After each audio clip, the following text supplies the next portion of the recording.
সন্তানেরা চিন্তা করে, হুজুর সামনে কোরবানির ঈদ আসতেছে, হুজুর কোরবানির ঈদে আমরা আমাদের মা বাবার জন্য মনে বড় আফসোস রাখি, আমরার মনে বড় কষ্ট থাকে।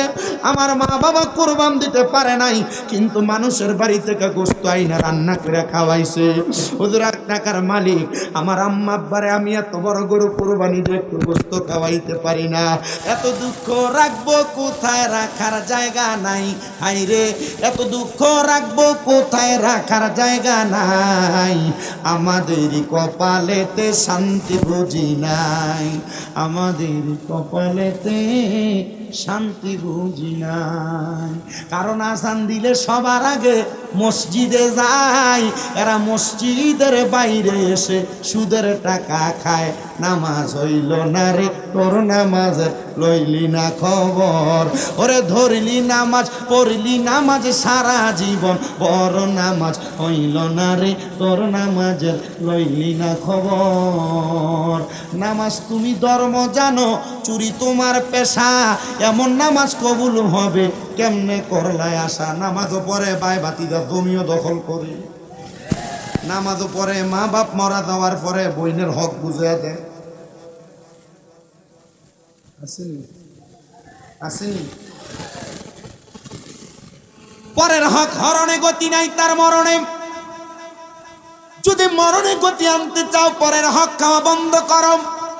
কোন মানুষ যদি কোন মানুষের বিন্দু পরিমাণ জমি দখল করে, কোন মানুষের বিন্দু পরিমাণ সম্পদ দখল করে, আল্লাহর হাবিব তিরমিজির হাদিসের মধ্যে বলেন, তাহলে ওই জমির 7 তবক পরিমাণ জমি তার গলার মধ্যে ঝুলাইয়া দেওয়া হবে। সে ওই জমির ভারে হাসরের ময়দানে মাথা উঠাইয়া দাঁড়াইতে পারবে না। ধরে বলেন নাউজুবিল্লাহ। আরেকটা কথা মনে রাখবেন, হাক্কুল ইবাদ এবং হাক্কুল্লাহ, 2টা কথা হাদিস শরীফ যাচাই করে মুহাক্কিক উলামায়ে কেরাম বের করেছেন। একটা হলো বান্দার হক, আরেকটা হলো আল্লাহর হক, মানে খোদার হক। বান্দার হক যদি আপনি হরণ করেন, কখনো কারোর জমি মেরে খান, কখনো কারোর টাকা মেরে খান, কখনো কারোর সম্পদ দখল করে চলে যান, খোদার কসম করে বলি আমার আল্লাহ তাআলার কাছে এটার ব্যাপারে জবাবদিহিতা করা লাগবে। এই জন্য কখনো জানার শর্তে আর মনের অজান্তে হোক কখনো কারোর হক দখল করবেন না, জমি দখল করবেন না, কারোর অনুমতি ছাড়া কারোর একটা গাছের ফল ধরবেন না। আমার আল্লাহ তাআলা জান্নাতীদেরকে একটা পুরস্কার প্রদান করবেন। আল্লাহ কি পুরস্কার দিবেন আপনি বলেন? আল্লাহ জানায়া দেয়, বান্দা ওই পুরস্কারটা আমি আল্লাহর পক্ষ থেকে স্পেশাল। আল্লাহ পুরস্কারটা কি বলে? পুরস্কারটার নাম হলো জান্নাতু আদনিন তাজরি মিন তাহতিহাল আনহার। এত সুন্দর জান্নাত, যে জান্নাতের নাম হলো জান্নাতুল আদন। শুধু সুন্দর না, তাজরি মিন তাহতিহাল আনহার। ওই জান্নাত সুন্দরের পাশাপাশি ওই জান্নাতের নিচে দিয়ে একটা নহর প্রবাহিত হয়। শুধু নহর প্রবাহিত হয় না, ওই নহরের কথা বর্ণনা দেখতে যায় আমাদেরকে কুমিল্লা আলিয়া মাদ্রাসার যিনি হেড মুহাদ্দিস আল্লামা আব্দুর রাজ্জাক মাদ্দাদিল্লাহুল আলী আমাদেরকে একটা হাদিস শোনাইছেন। বলে, বাবা ওই জান্নাতের নদীর মধ্যে আমার আল্লাহ তাআলা 1 প্রকার 2 প্রকার না 4 প্রকারের জান্নাতের পানি প্রবাহিত করবে। এর মধ্যে 1 প্রকারের পানি হলো কাউসারের পানি, যেই পানি ওই বান্দাগুলা পান করবে যারা কোনোদিন আল্লাহ রসুলের সাথে বেঈমানি করে নাই, আল্লাহ রসুলের প্রতি ঈমান আনয়ন করেছে। 2 নাম্বার পানির নাম হলো সারাবান তাহুরা। ওই পানি তারা পান করবে যারা কোনোদিন নেশার দ্রব্য পান করে নাই। আরেকটা পানি হলো জান্নাতের লাবান, মানে জান্নাতের দুধ। নবী গো কারা পান করবে? বলে জান্নাতের দুধ পান করবে তারা যারা কখনো মানুষের হক সম্পদ দখল করে নাই, মেরে খায় নাই। 4 নাম্বার পানি হলো জান্নাতের মধু। নবী কারা পান করবে? বলে জান্নাতের মধু তারা পান করবে। নবীজি কারা? বলে যারা কখনো মিথ্যা কথা বলে নাই, জবান দ্বারা ফাঁসা কথা বলে নাই, গালিগালাজ করে নাই। প্রিয় মুসলমানেরা, আল্লাহর রাস্তে এক মুসলমান ভাই চলার পথে আরেক মুসলমান ভাইকে গালি দিয়েন না, একজন আরেকজনকে মন্দ বললেন না।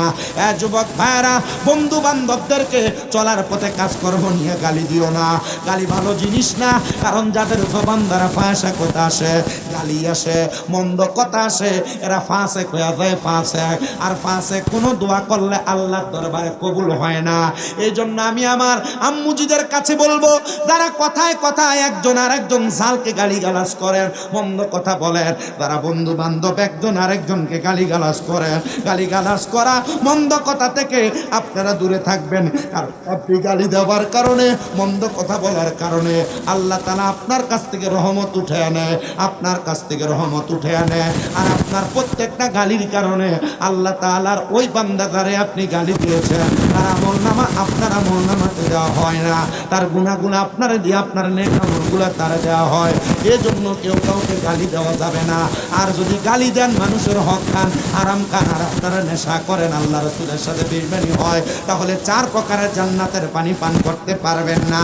মদিনার তাজেদার হুজুর নূর মুহাম্মদ মুস্তাফা আহমদ মুস্তাফা সাল্লাল্লাহু আলাইহি ওয়াসাল্লাম নবী আমার বলে, আল্লাহ তাআলা যে জান্নাত তোমাদের জন্য রাখছে, জানো বান্দা, ওই জান্নাতের মধ্যে তোমরা কতদিন থাকবা?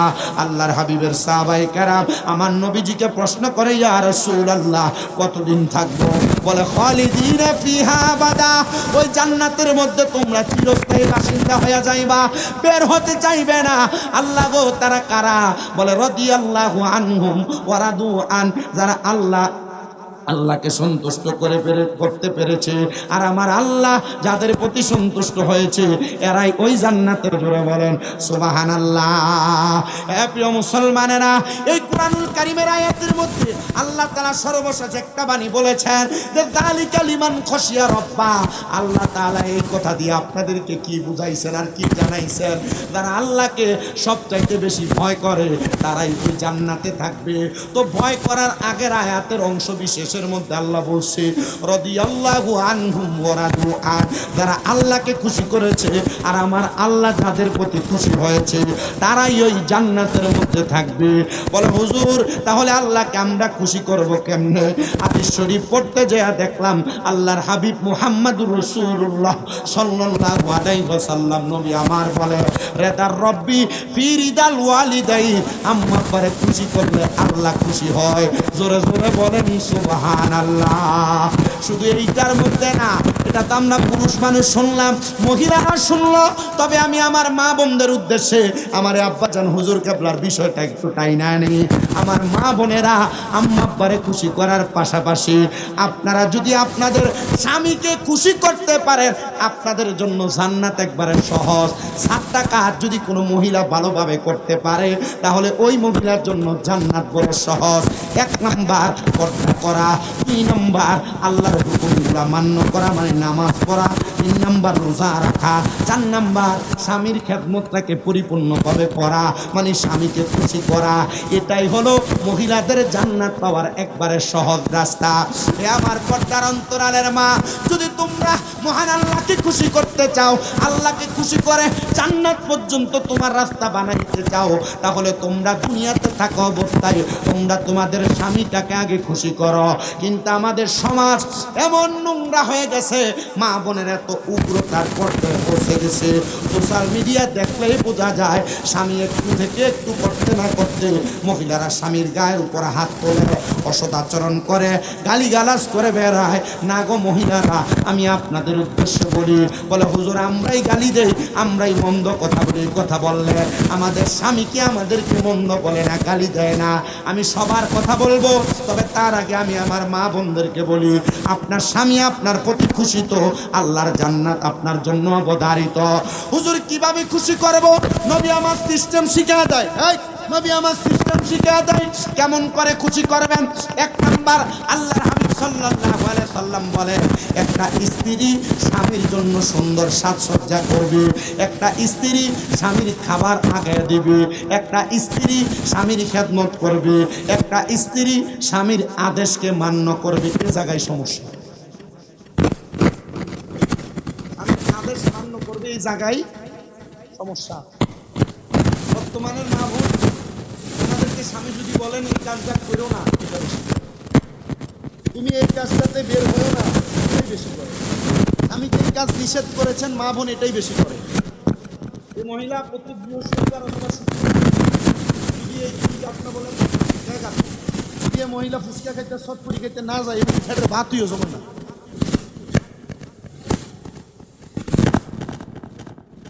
ফুচকা খালি রক্ত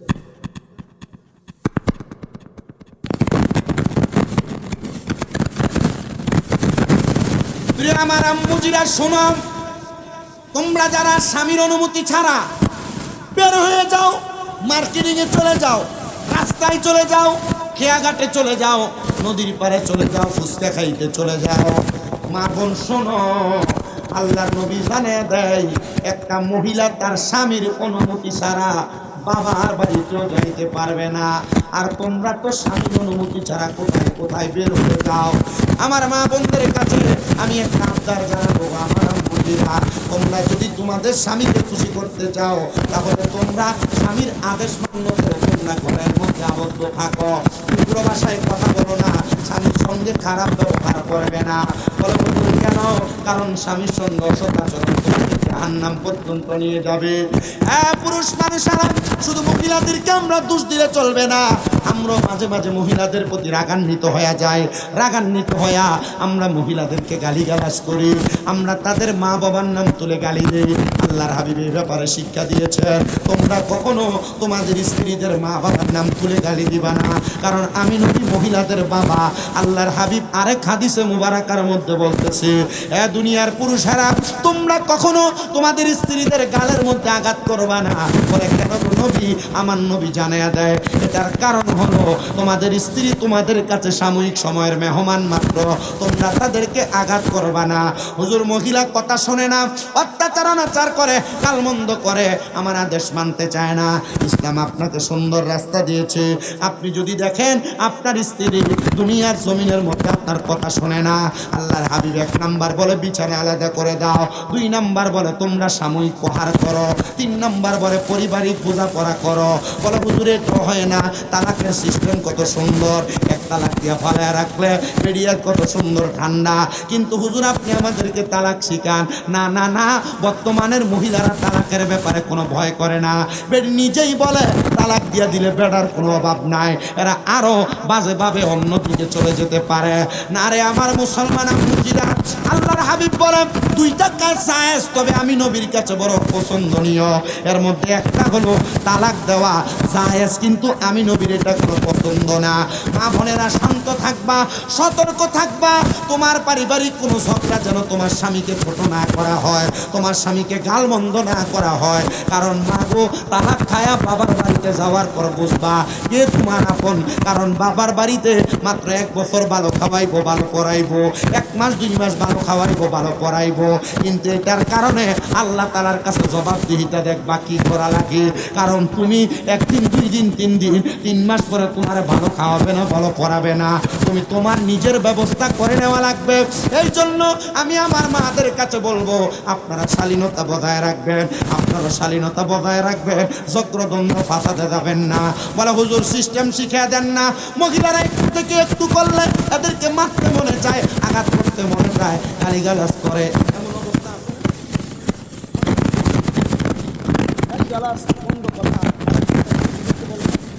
একটু থেকে একটু হলে বলে। আমি আপনাদেরকে একটা ছোট্ট ঘটনা শোনাব আলেমের জীবনী থেকে, তাহলে আপনারা সহজ সুন্দরভাবে বুঝতে শোনেন নাই। আল্লামা শেখ সাদী রহমতুল্লাহ আলাইহির জীবনীতে আমি সুন্দর একটা ঘটনা বলছি। তার এক ছাত্র খুব এলেম অর্জন করার জন্য উনি ছিলেন খুব মতোয়ারা। একদিন মাদ্রাসা বন্ধ, আল্লামা শেখ সাদীর কাছে এলেম অর্জন করার জন্য চলে গেছে। ওনার কাছে যে সকাল থেকে দুপুর পর্যন্ত পড়তেছেন, খাবারের ওয়াক্ত, ছাত্র বলে হুজুর ছুটি দিলে বাড়িতে যাইতাম, খাবার গ্রহণ করতাম, ছুটি কি দিবেন? হুজুর বলছে বাবা দুপুরই যেহেতু হয়ে গেছে, আজকে তুমি আমার সাথে দুপুরের খাবার গ্রহণ করবা, তুমি আমার ঘরের মেহমান। জোরে পড়েন না, জোরে পড়েন না। উনি ছাত্রকে মেহমান বানাইছে, মেহমান বানানোর সাথে সাথে ওই ছাত্র মেহমান বলে তুমি বাবা বসো, দেখি আছি আমার ঘরে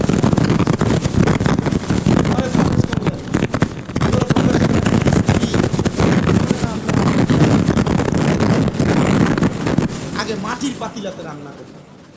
আল্লামা শেখ সাদির স্ত্রী চাউল পানিওয়ালা পাতিলে ফালাইয়া রাখছেন, তরকারি কাইটা পাতিলের মধ্যে ফালাইয়া রাখছেন, কিন্তু এগুলা রান্না করতেছেন। আল্লামা শেখ সাদি গরম হয়ে বললেন, দুপুর হয়ে গেছে এখনো রান্না করো নাই। একটু রাগান্বিত হয়ে বললেন। স্ত্রী আল্লামা শেখ সাদির এই কথা শুনে একটু রাগান্বিত হইয়া হাতের মধ্যে ডেগের একটা পাতিলটা নিয়ে আল্লামা শেখ সাদির মাথার ভিতরে বাড়ি মারছে। বাড়ি মারছে আর কয়, লাকড়ি আইনা দেন নাই তোর আনবো কি দিয়া?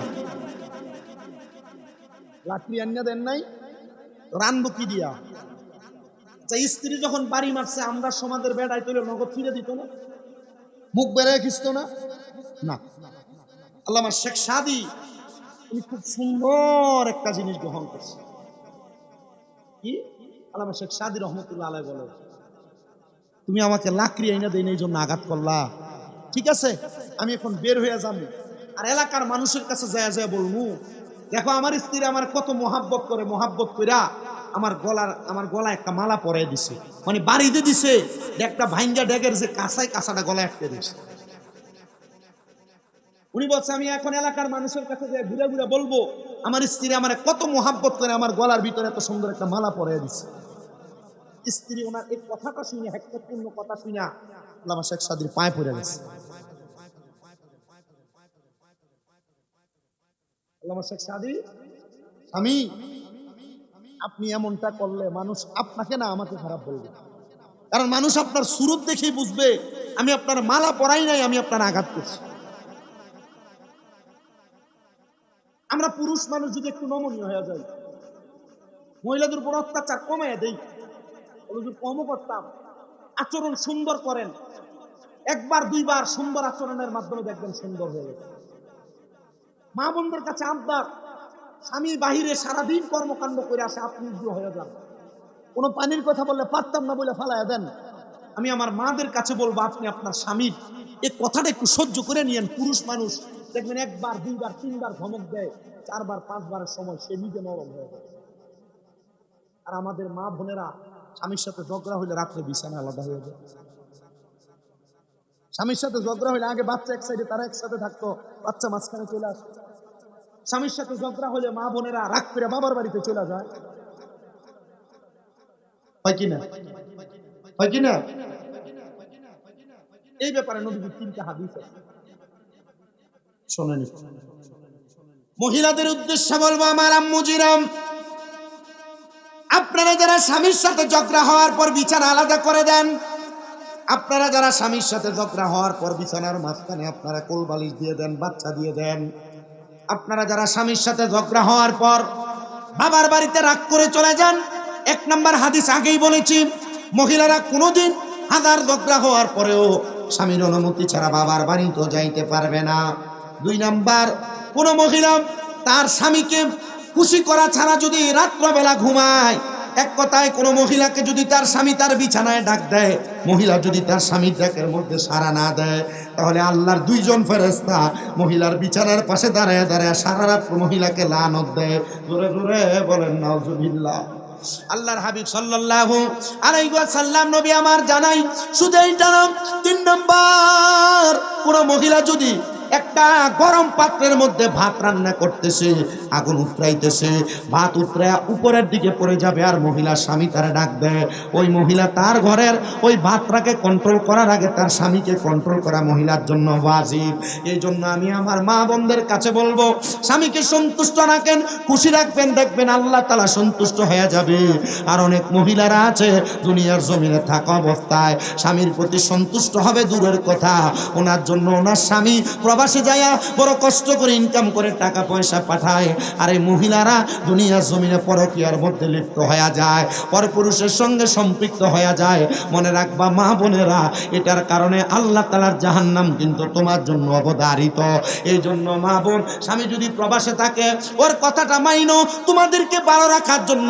তোমার স্বামী বিদেশে বড় কষ্ট করে, তোমাদেরকে ভালো রাখার জন্য 2, 3, 4, 5 বছর তোমার স্বামী বিদেশের বাড়িতে তার জীবনটাকে শেষ করে আসে, তোমাদেরকে ভালো রাখার জন্য তোমার স্বামী প্রবাসের বাড়িতে কষ্ট করে আসে, কিন্তু অনেক কষ্টের খবরগুলা শুনলে কলিজার মধ্যে আঘাত লাগে। কুমিল্লার চান্দিনার একটা ছেলে অল্প কয়েকদিন আগে আমার কাছে ফোন দিয়া কান্না করে দিছে, হুজুর আপনারা কত ওয়াজ করেন, আপনারা কি একটু প্রবাসীদের স্ত্রীদেরকে নিয়ে ওয়াজ করতে পারেন না? আমি জিজ্ঞাইলাম কান্না করেন কেন, কথা বলেন। উনি জবাব দিলেন, হুজুর আমার একটা ছেলে 7 বছর আর একটা ছেলের বয়স 11 বছর বয়স। হুজুর জানেন আমার স্ত্রীর কাছে আমার 6-7 বছর ইনকামের টাকাগুলো আমি পাঠাই, কিন্তু আমার স্ত্রী গত 3 দিন আগে আমার বাচ্চাগুলা ফালায়া এলাকার পাশের এলাকার একটা ছেলের সাথে আমার স্ত্রী চলে গেছে। আমি জিজ্ঞাসা করলাম তো কান্দেন কেন? মিয়া বিবাহ করলে আপনি আপনার স্ত্রী পাবেন, সুন্দর একটা বিবাহ করতে পারবেন। ডাক দিয়া কই, হুজুর আমি আমার স্ত্রীর জন্য কান্না করি না। হুজুর আমি কান্না করি কেন জানেন? আমার স্ত্রী চলে গেছে, সে একটা স্বামী পাওয়া গেছে, আমি বিবাহ করলে আমি একটা স্ত্রী পেয়ে যাব। আমার 7 বছর ইনকামের ব্যাংকের সব টাকা নিয়ে গেছে, আমি আমার স্ত্রীর জন্য কান্দি না, আমি কান্দি আমার অবলা সরলা 2টা বাচ্চার জন্য। আমার বাচ্চাগুলার ভবিষ্যৎ কি, এদের মা কই, এদের আব্বা কই? ওদের আমি এই জন্য কান্না করি, আমার বাচ্চাগুলার কি হবে? এমন অনেক অহরহর ঘটনা। এই গত কয়েকদিন আগে রমজানে মনে হয় আপনাদের আশেপাশে একটা ঘটনা ঘটছে, স্বামী বিদেশে, মহিলা পরকীয়াতে লিপ্ত হয়ে বাচ্চাকে পর্যন্ত ফালায়া অন্য পুরুষের সাথে চলে যাইতে চাইছে। আল্লাহর দোহাই লাগে, এ মা বোনেরা, আল্লাহ তাআলার জান্নাত হাসিল করার জন্য দুনিয়ার জমিনে জেনা ব্যভিচার বন্ধ করতে হবে। নবী আমার জানায়া দেয় 3 প্রকার ব্যক্তির ঈমান থাকে না। নবী গো কোন 3 প্রকার ব্যক্তি? একবার আপনি বলেন না। আমার নবী জানায়া দেয় 1 প্রকার ব্যক্তি হলো ওই ব্যক্তি যেই ব্যক্তি জিনা করে, জিনা করার সময় তার ঈমান থাকে না, যতক্ষণ পর্যন্ত সে কালেমা পড়ে মুসলমান না হয় ততক্ষণ পর্যন্ত তার ঈমান ফিরে আসে না। 2 নাম্বার, কোন চোর যখন চুরি করে তখন তার ঈমান থাকে না। এ মুসলমানেরা চুরি করো কিন্তু তোমার ঈমান তো চলে যায়। আর 3 নাম্বার হলো কোন নেশাখোর যখন নেশা করে তখন তার ঈমান থাকে না। যুবক ভাই, মুরব্বী বাবা, জানা বলতে কি বুঝো? নারী পুরুষ মেলামেশা করলেই জানা হয় না। হুজুর কি বলেন? জানার কেমনে হয়? জানা হলো তুমি তোমার চোখ দিয়া কোনো অবৈধ নারীর দিকে যদি তাকাও, খোদার কসম এটা তোমার জন্য জানা। তোমার হাত দিয়া কোনো অবৈধ নারীকে যদি ধরো, এটা তোমার জন্য জানা। তুমি তোমার পাও দিয়া কোনো নারীর সাথে মিলিত হওয়ার জন্য হেঁটে হেঁটে যাও, এটা তোমার জন্য জানা। ও মুসলমান ইমানদার, একটা যুবক যদি জেনার কাছ থেকে দূরে থাকতে পারে, খোদার কসম তার ভবিষ্যৎ বড় সুন্দর। আমি আপনাদের কাছে ইরাকের ছোট্ট একজন যুবক মানুষ, তার কথা বলে আমি আমার আলোচনার ইতি টানার চেষ্টা করব। ওই যুবক ইরাকের রাজপ্রাসাদের সামনে দিয়ে হেঁটে হেঁটে বাড়ি থেকে মাদ্রাসার পথে চলাচলা করতে, তো এলাকার বাদশা উনি ব্যবসা করার জন্য বণিক হয়ে অন্য এলাকায় চলে গেছে। ওনার স্ত্রী রাজপ্রাসাদের উপর থেকে সব সময় ওই যুবক ছেলেটার দিকে তাকায়া থাকতো, তাকায়া তাকায়া যুবক ছেলেটার প্রতি সে খায়েশ প্রকাশ করত। আর এত সুন্দর যুবক, আমি যদি এই যুবকটারে আমার বিছানায় পাইতাম আমার কত ভালো হতো, কত শান্তি আর প্রশান্তি পাইতাম।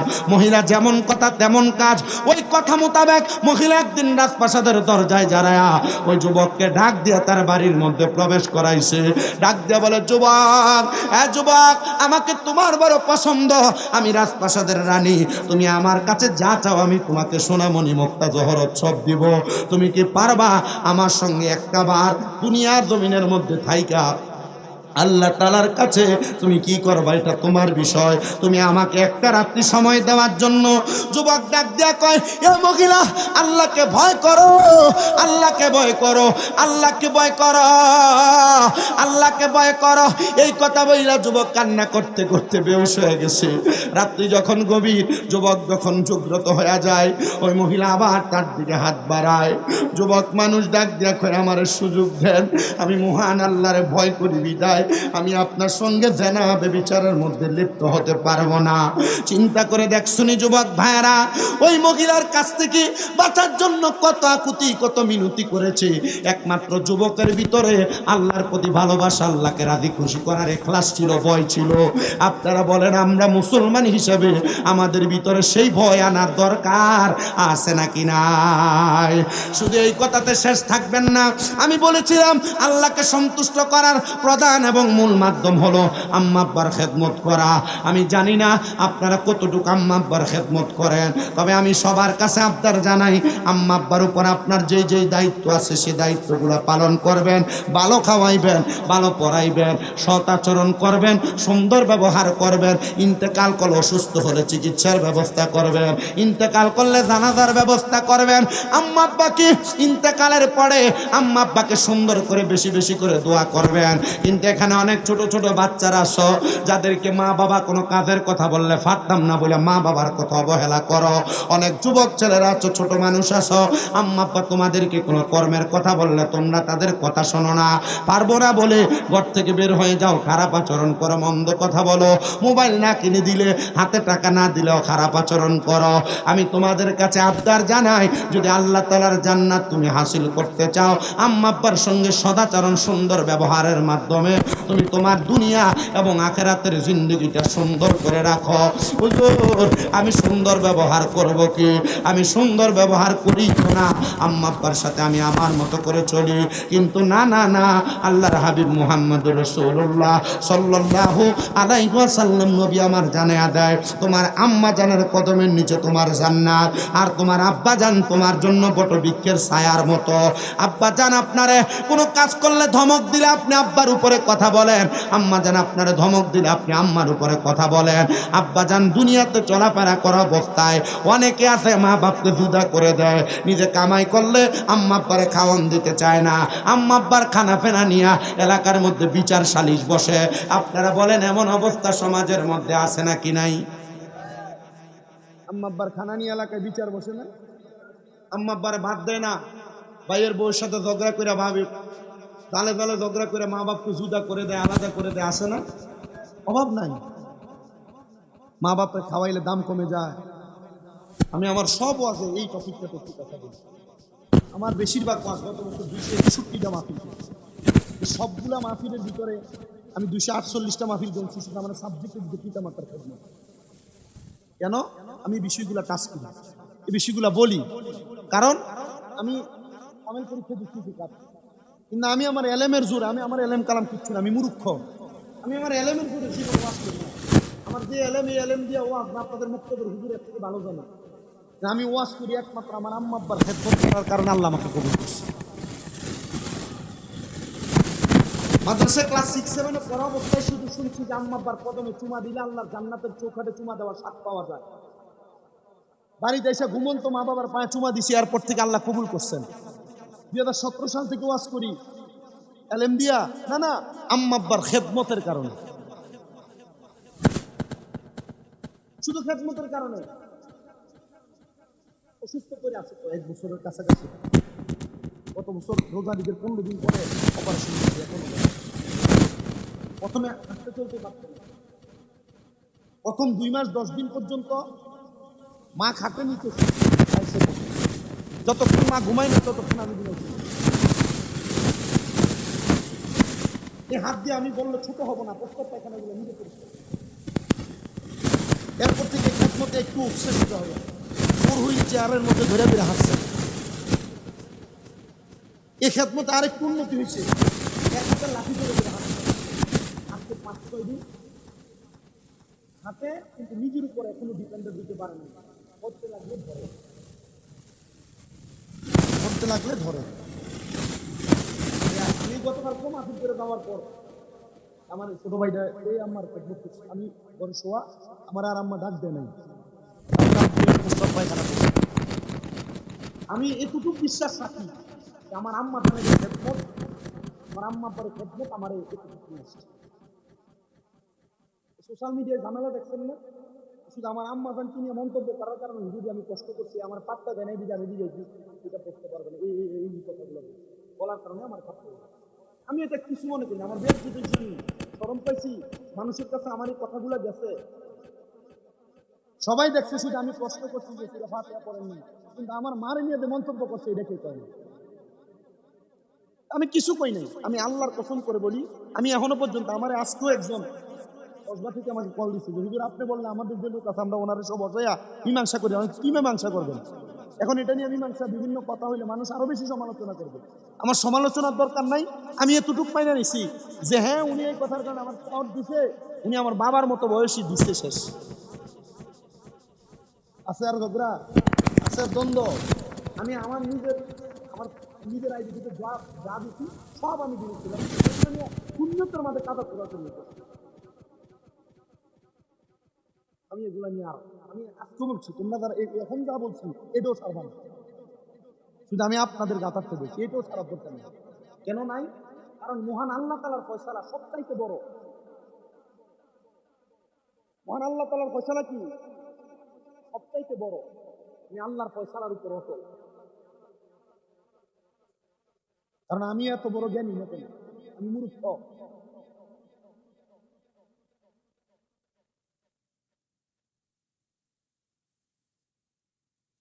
আপনার মাকে নিয়ে কেউ মন্তব্য করলে আপনি ছাড়বেন না। কথা ক্লিয়ার? কেউ ছাড়বেন? আপনি ছাড়বেন? কেউ ছাড়বেন না। আমাকে কত হুজুর কত কথা বলছে, এমনও ফোন দিয়ে গেছে তুমি একটা উল্টে দিলে না, উল্টে দিলে মানছে আমার জুতা দিয়ে ফিরে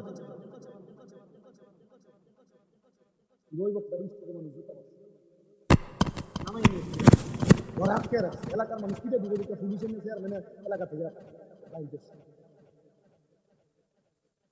আমি এগুলো নিয়ে দ্বন্দ্ব পছন্দ করে বলি, এগুলো ছাড়া যাবে না। দাবির তলে ভাববেন ভিডিও সব ভিডিও আছে। কারণ আমি চাই না যে বিষয় নিয়ে আরো ঘোলাতে হোক, আরো দ্বন্দ্ব হোক। আমি দ্বন্দ্বের দিকে যাই না। আল্লাহ আমাদেরকে বোঝার তৌফিক দেন। আমার কইছে না যে ঘরে বললে ভালো হইতো, আমি এটা বলাকে এখানে বলার আগে আমি 24টা কল দিচ্ছি মোবাইল। আল্লাহ তাআলা যতটুকু ভালো মনে করছেন। আমাদের উস্তাদ আমরা বেদ দিয়ে পিটাইছে না, এমন হয়েছে ক্লাস 4-এ থাকতে এমন পিটাইছে আমার লজিং মাস্টার হুজুরে, পিটাইতে পর্যন্ত খোলাই গেছে। আমি এক থাপ্পড়, এটা আমার জন্য কিছু, আমি এটা দোয়া মনে করি। মিয়া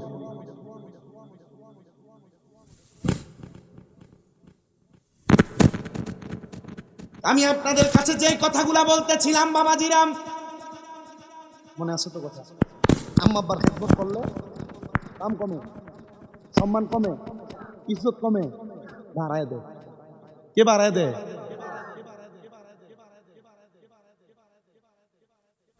কেউ যদি কোনোদিন ওই মা বাবার সাথে কোনো অন্যায় করে থাকেন, বেয়াদবি করে থাকেন, বার্তা দিয়ে থাকেন, দেন আপনার পাও আমার সামনে দেন। আমি শামীম দাদা আমার জিহ্বা দিয়ে আপনার পা পরিষ্কার করে দিব। খোদার কসম করে বলি, ওই মা বাপ মাফ না করলে আমার আল্লাহ আপনারে মাফ করবে না। ওই মা বাবা মাফ না করলে আমার আল্লাহ আপনার মাফ করবে না। ওই মা বাবা মাফ না করলে আমার আল্লাহ আপনার মাফ করবে না, মাফ করবে না, মাফ করবে না।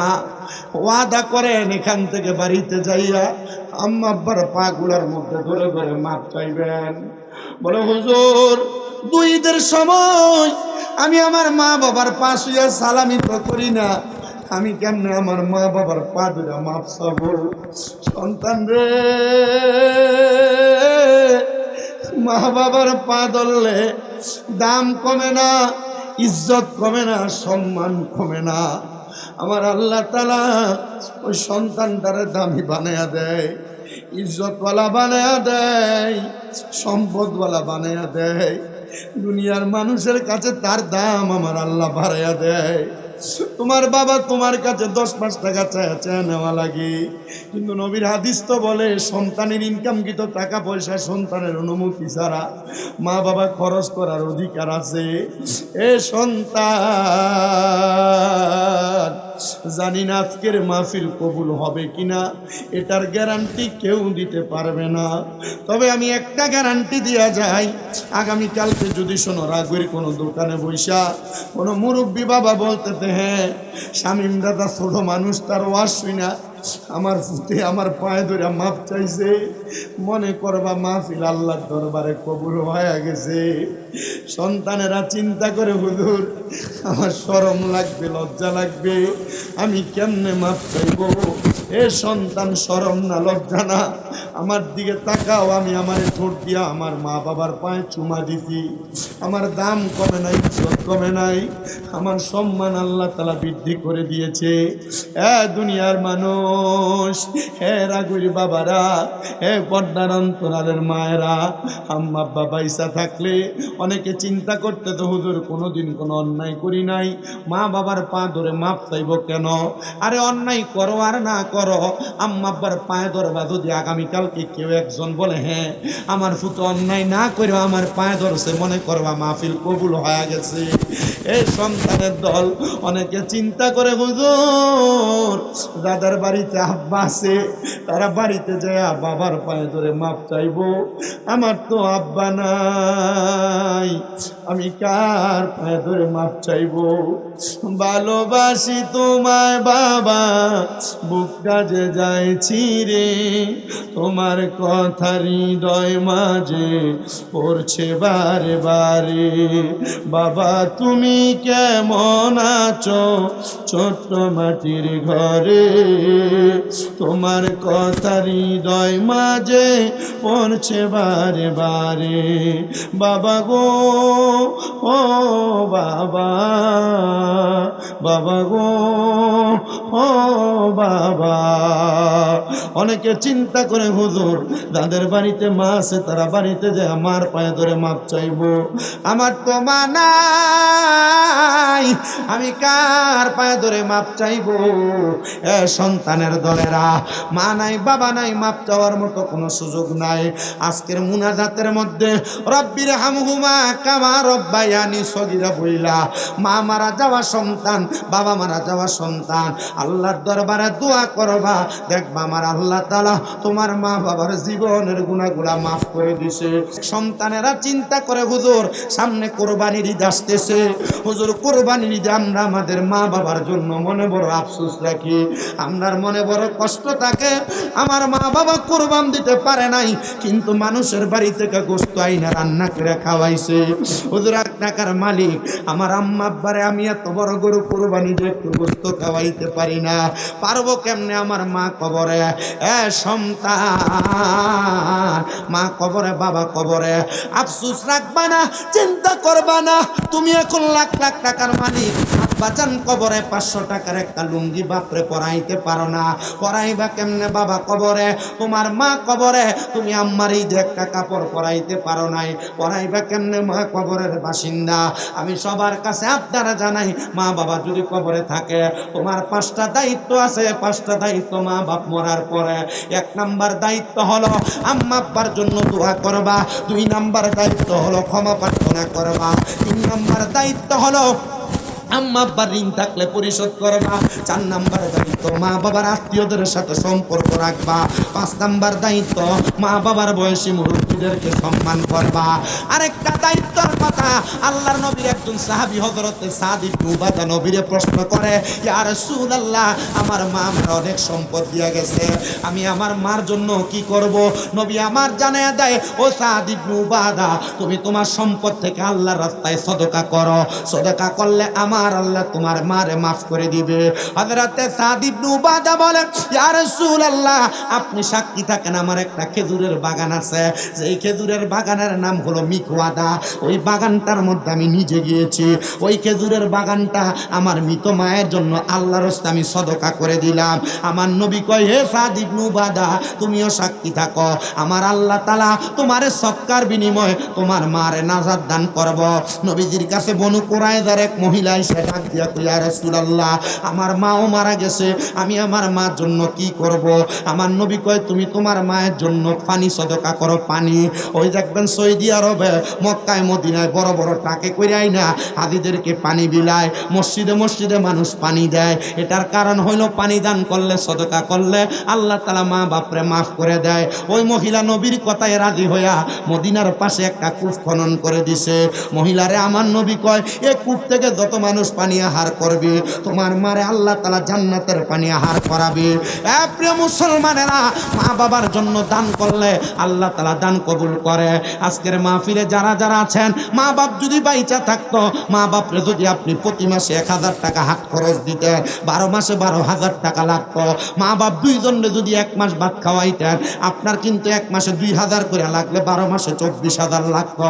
মা বাবা আপনার কাছে কবরে যাওয়ার পর টাকা পয়সা কিছু চায় না, যে জায়গা জমি দিয়া গেছে, মা বাপ যদি এই জায়গা জমিগুলা আপনারা না দিয়া যাইতো, আপনি ভাড়া থাকলে যদি প্রতি মাসে 5000 করে বাড়ি ভাড়া দিতেন, 12 মাসে 60,000 টাকা ভাড়া দেওয়া লাগতো।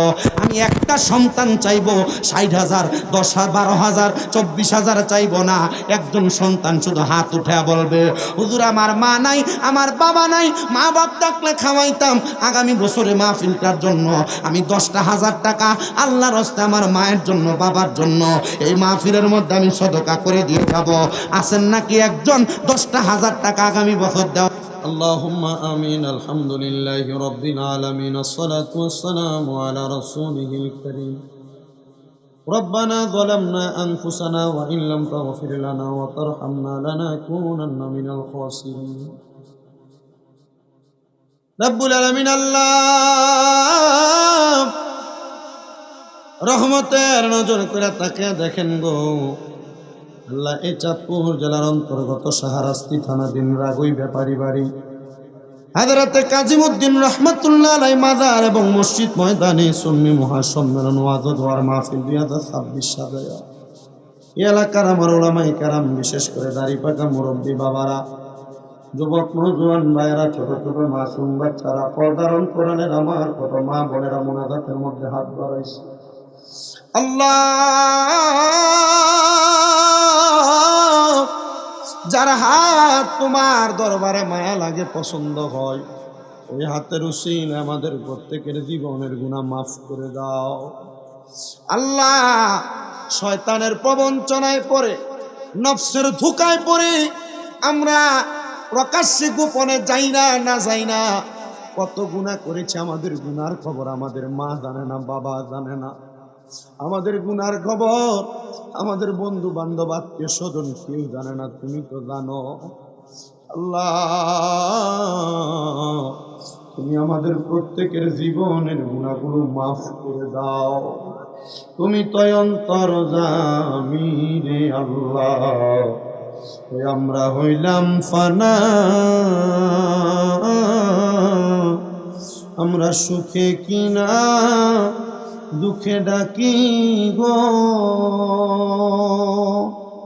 ও আল্লাহ। যাই না কি জানো না রে আল্লাহ, পর আল্লাহ জাহালয় তোমার মনে। গুনাহ করে হাত বাড়াইছি আল্লাহ তোমারি দরবারে, খালি হাতে ফিরাইও না আমরা বান্দারে। তুমি যদি দাও ফিরাইয়া আল্লাহ, আমরা চাইব কার কাছে? রহিম রহমান নামের উসিলাই মাফ করো আমারে। গুনার বোঝা মাথায় লইয়া ডাকতেছি,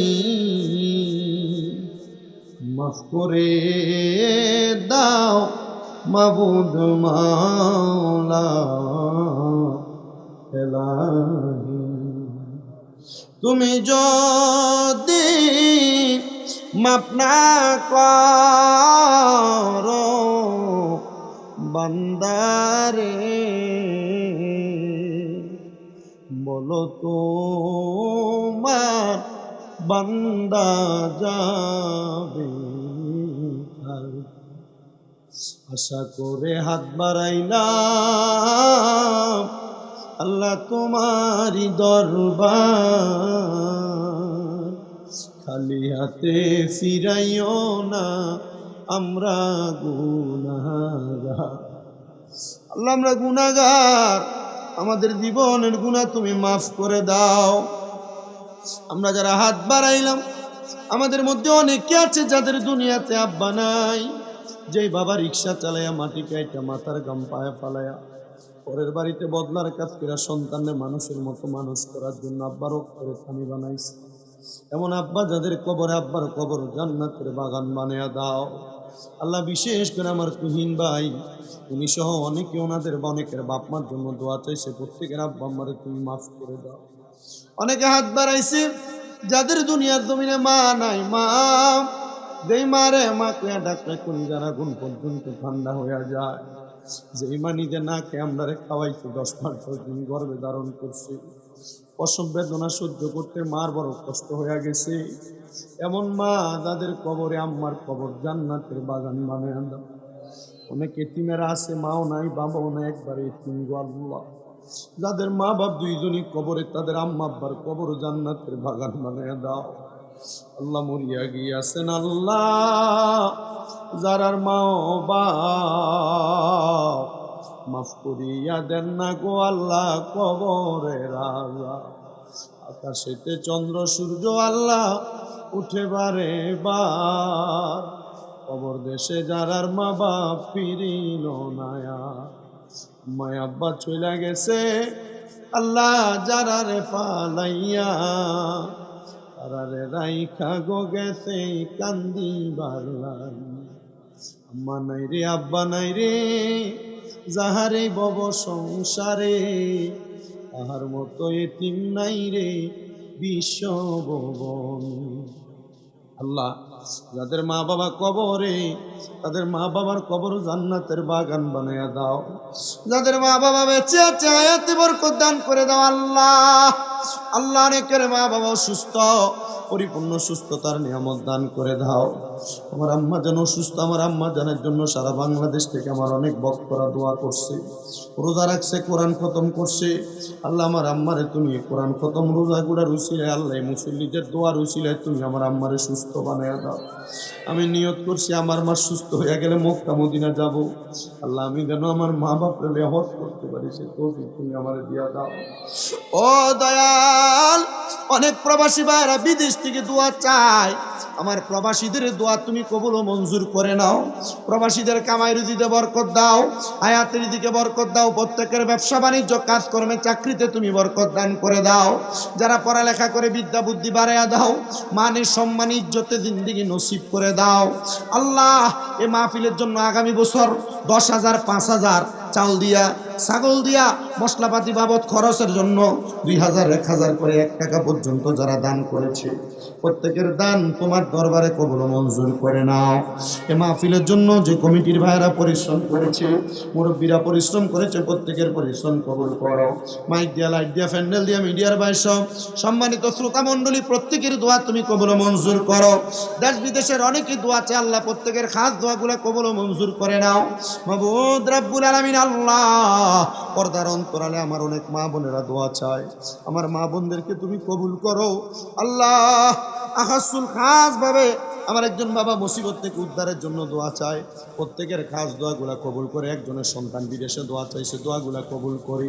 আমাদের প্রত্যেকের মরণের আগে বারবার মক্কা মদিনা তাওয়াফ জিয়ারত নসিব করা, আখিরি জবানে মধুর কালেমা পড়ে দিয়েন লা ইলাহা ইল্লাল্লাহু মুহাম্মাদুর রাসূলুল্লাহ